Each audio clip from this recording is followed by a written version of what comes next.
is the love of God. And I see you on Facebook, the same thing. The theme for April is living everyday wonder, creativity. The topic for today is say yes to yes. Oh, shoot. Am I reading the right one? Yes. I think I'm reading the right one. Okay. Let's hear reflections on this topic. Gary Zukav wrote, choosing is the act of creation. The most important choices you make are the choices about how you see yourself, the universe, and your relationship to the universe. And Raymond Hollywell reaffirmed the great self-evident fact, which cannot be too often repeated, is that when we change our thinking for the better, we change our lives for the better. How powerful is that? Let's affirm together. I know myself as spirit knows me, creative, unique, and wonderful. Okay. Yes, I am. All right. And then I am introducing the amazingly creative, beautiful, positive choice-making person, dear Reverend Kathleen.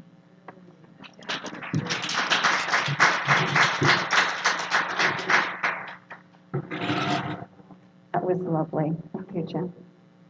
That was lovely, lovely. Actually, I'm going to step out here. Say yes to yes. And wow, what a powerful, we had so much fun last month, didn't we, with, with the Living the Everyday Wonder play. And so now it's creativity. And I love those quotes. Oh, my mask. Freedom! Okay. So, April. I feel like I'm echoing. Does that sound okay to all of you? Okay, April is a perfect time to explore creativity, isn't it? Because the earth is just bursting with creativity in the form of new growth. New growth, flowers, flowering trees.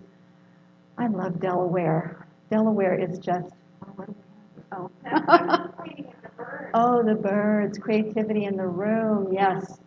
So many expressions of creativity taking place. So to me, it's a great time.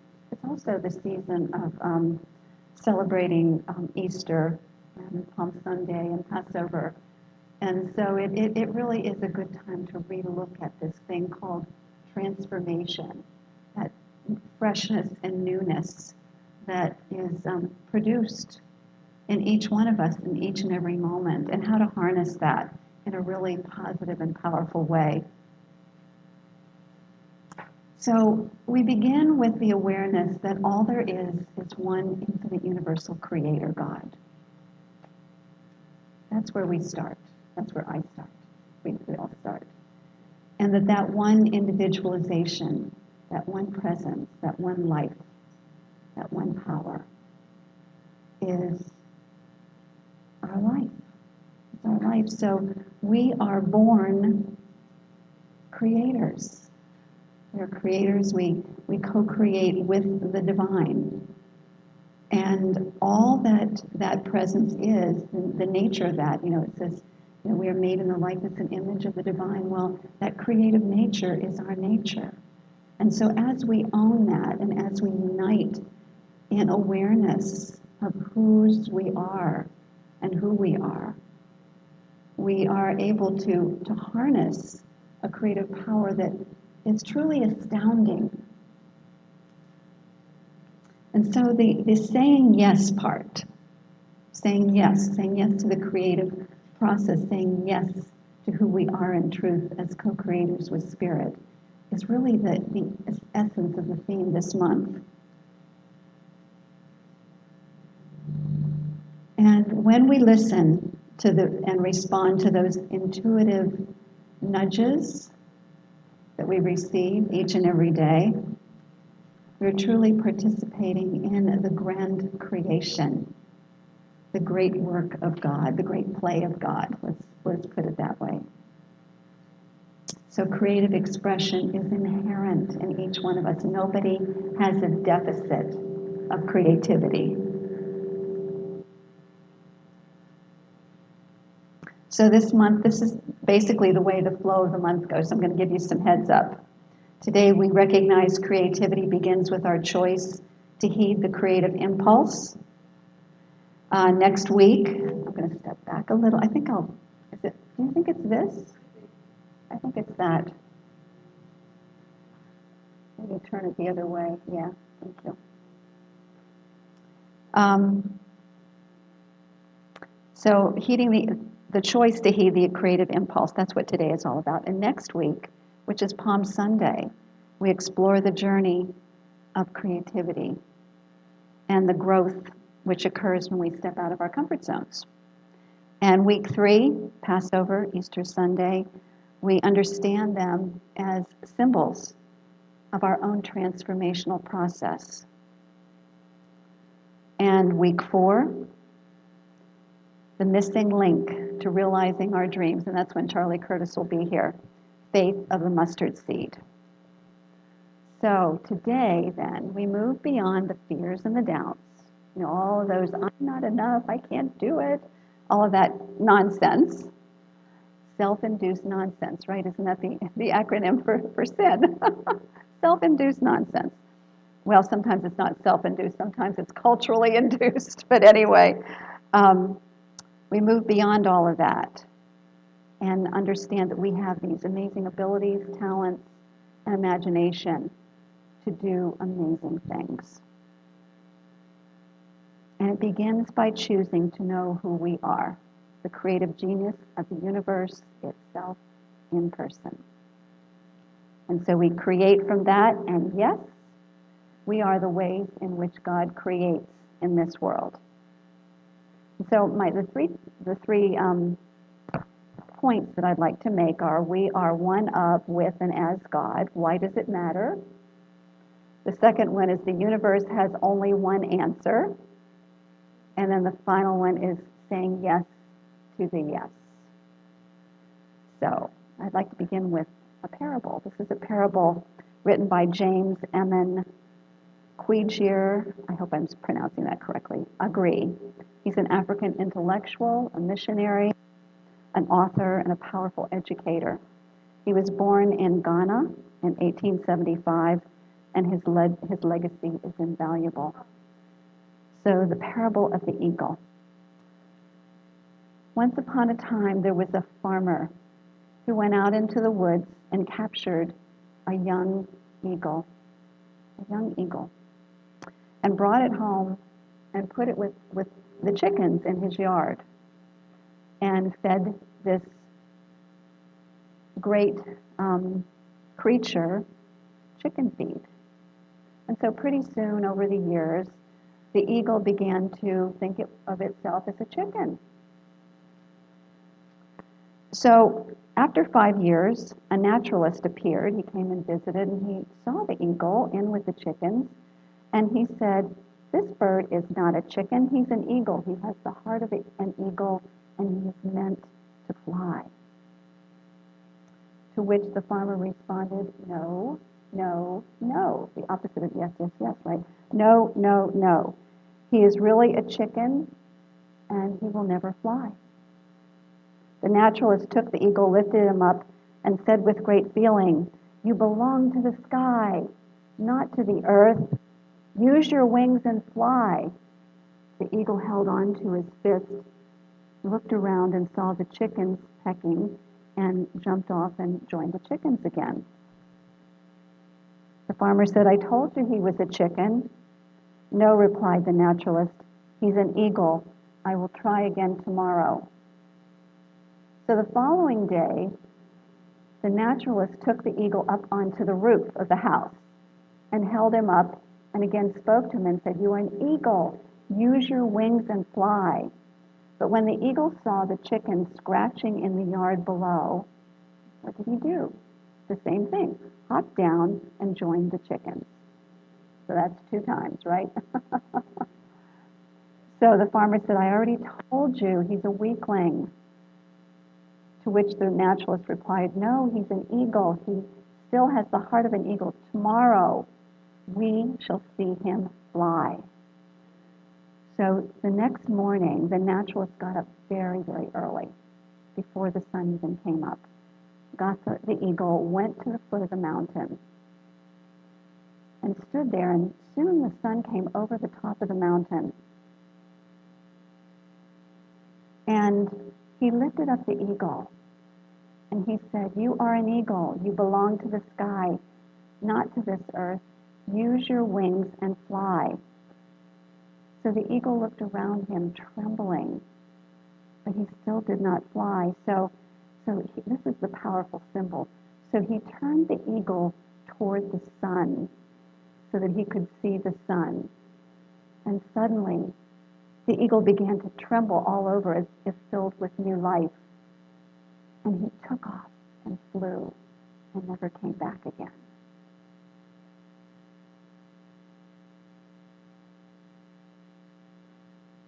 Everybody got that?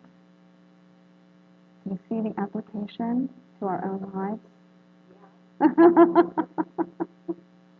So we too are the eagle.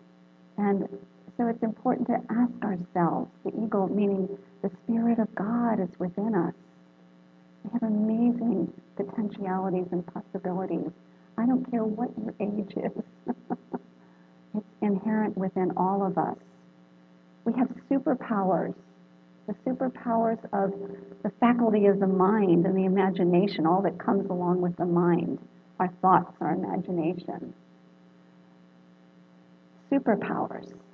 And that power to create is inherent in every aspect of the, thoughts, words, and actions.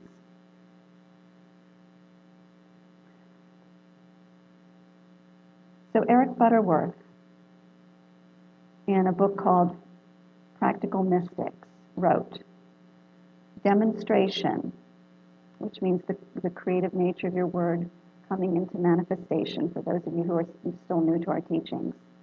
"Demonstration is not working magic. It's not working miracles. It's releasing your imprisoned splendor." Isn't that beautiful? Yeah.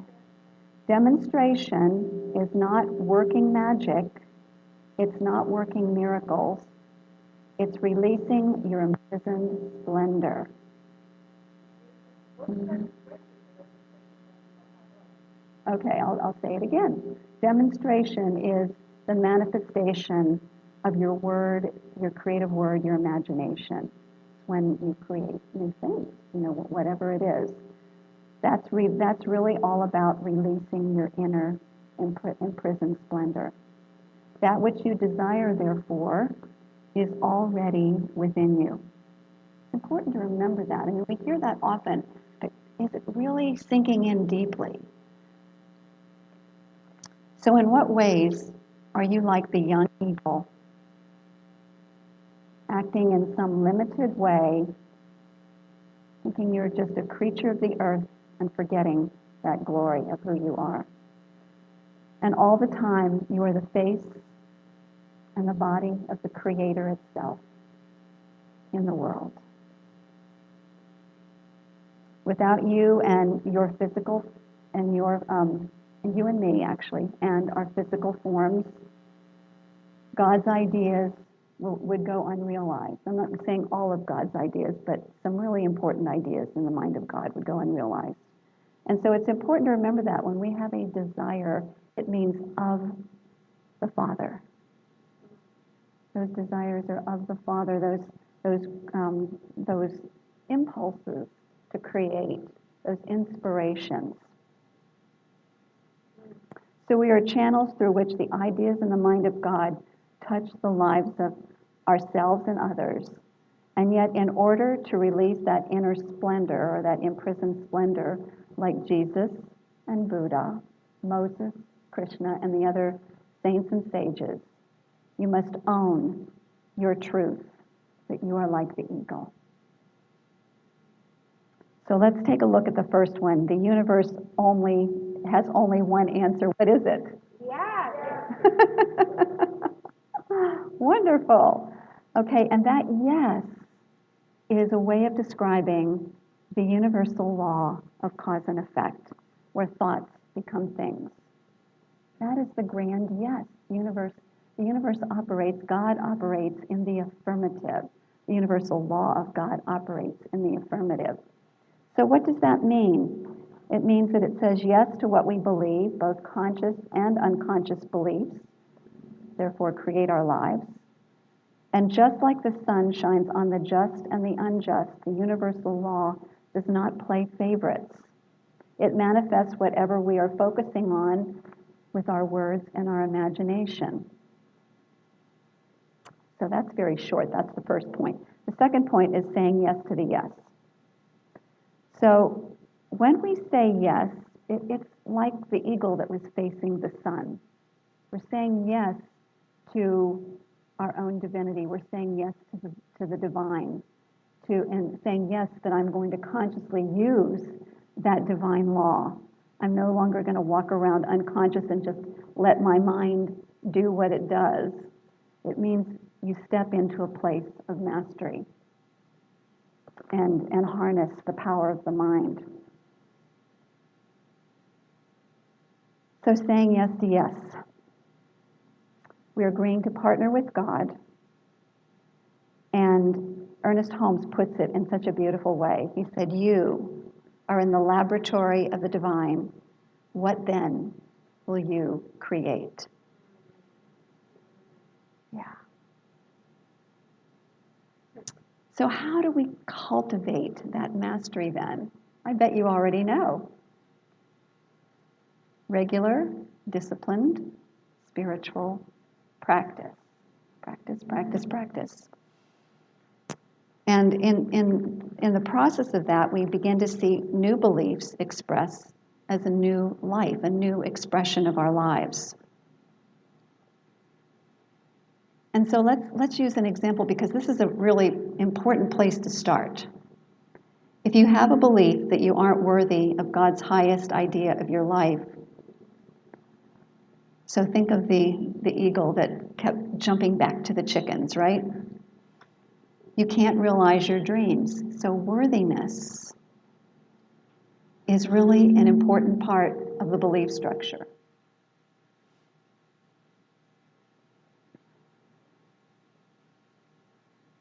So the moment then that we are willing to eradicate any little smidgen of unworthiness that may still exist in ourselves, as soon as we say yes to worthiness, complete worthiness, we are stepping into a new version of ourselves, a more aligned version with who we are in truth. And so we do that. We eradicate old beliefs by recognizing what they are, and then by replacing them with some sort of an affirmation. And spiritual mind treatment is simply an expansion of the affirmation that embodies and starts with the truth about God is all there is. God is infinitely worthy, and therefore that is my truth. I'm an individualization of God. I am infinitely worthy. So here's what you could say, and you might want to repeat after me. Since God is all in all and worthy, God is all in all. I too am worthy. I too am worthy. I am worthy to use the universal law for greater good. I am worthy to use the universal law for greater good. All right. Okay, so we just said yes to yes. We planted a seed of truth in the law, and then the key is we must continue to water that seed by repeating The affirmation, I am worthy of the kingdom. Whatever it is for you, I am worthy of the goodness of God. I am worthy to express the gifts and talents that I have. I'm worthy to, whatever it is for you. And so once we start doing that, once we start owning our worthiness consistently, we live in success and joy. So that might show up initially as better health, a career that we enjoy more fully, more consistent feelings of love and joy, better relationships, parking places, whatever it might be. It starts off there. But then as we grow in our sense of worthiness, we open to greater possibilities, being in service to the greater good, whatever that might be for each one of us. So we say yes to the yes by trusting our desire. We say yes to the yes by trusting our desire. Nothing happened. Okay? We say yes to the yes through meditation, study, classes, contemplation. We say yes to the yes by our intention to go beyond what we have thought, believed, or experienced in the past by using our imagination. And Neville Goddard had a comment on that. I know Sharon loves Neville Goddard. Our imagination is our connection to God. So let's repeat that beautiful quote by Gary Zukav that Jen read initially. Choosing is the act of creation. The most important choices you make are the choices about how you see yourself, how you see the universe, which means God, and your relationship with the universe, with God. And so say again with me that beautiful affirmation that we had at the beginning. I know myself as spirit knows me. Creative, unique, wonderful. Creative, unique, wonderful. All right. So here's just another little added thing about creativity. Real creativity is an act of expression, and that's that release of the imprisoned splendor. It's expression. It is not a product or a performance. Performance we do for others. Expression we do for our ego self. Expression. So using the spiritual practice of visioning, you are partnering with God. You're essentially asking, what does God want me to create and express? What does Spirit want to express through me? What does it look like, feel like, sound like? What beliefs does God, the God within me, want to release? Or what beliefs does the divine within want me to embrace? And then here's a really important piece, is to celebrate the small and the grand demonstrations of your inner work. That's really important. These are demonstrations we know of spiritual law that always says, yes. And so it is. Thank you so much, everybody.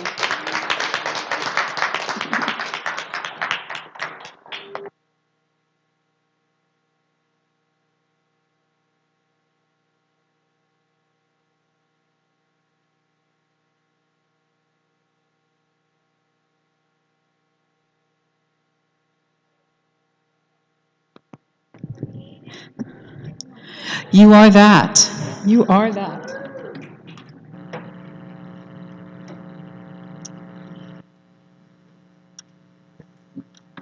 Bruce and I are going to do another original for you.